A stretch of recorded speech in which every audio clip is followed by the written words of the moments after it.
As first speaker for the affirmative team, I argue that Australia Day should be changed.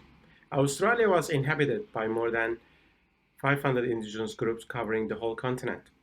Indigenous communities were strong, healthy race who had their own vibrant traditions and cultures had been developed for over 80,000 years. However, Captain Cook in 1770 used terra nullius or no one's land principle to claim the continent. On 26th of January 1778, Captain Arthur Phillip landed at Sydney Cove.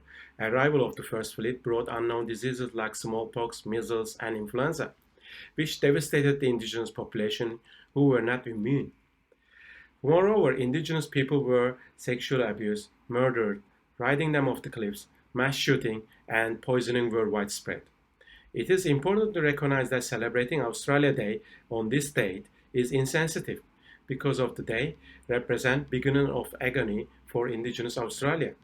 Apparently, Australia Day events are meant to be a celebration of an Australia that reflects the nation's diverse people. However, due to Australia Day being held on January 26, the majority of Australia's Indigenous people are excluded. For Indigenous Australians and other understanding people, January 26 is a day to acknowledge and mourn the invasion that led to intergenerational dispossession and trauma. It is not a day to rejoice. Each year on January 26, an ever-increasing number of people attend Invasion Day events and protest against the discrimination and inequalities which impact the quality of life and opportunities for many Indigenous people. The date of Australia Day must be changed, otherwise Australia's people will continue to be divided. Indigenous Australians will continue to be marginalised and excluded as they cannot be involved in Australia Day events if they are already busy mourning at Invasion Day events. Changing the date won't change the past, but it would provide some serious acknowledgement of the suffering that Indigenous Australian people have endured since colonisation. This would be a great advancement for reconciliation. Denying that the trajectory of Aboriginal people's lives changed forever as a result of colonisation. This legacy still causes immeasurable pain.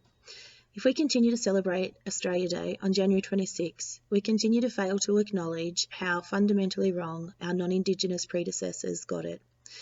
We as a nation should not be celebrating a day which represents a part of Australian history that took so much from the world's oldest living culture.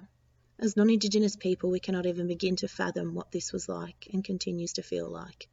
Changing the date means that the next step we take as a nation together is together. Australia Day needs to represent a day and the start of a new chapter, a celebration of all traditions and cultures, and a day that brings solidarity to all people in our beautiful country. We understand the new date will never give back our Indigenous communities the last 200 years, but in acknowledging the significance of what occurred and making a choice to no longer celebrate January 26th as Australia Day, we can slowly build a future that all Australians are proud of.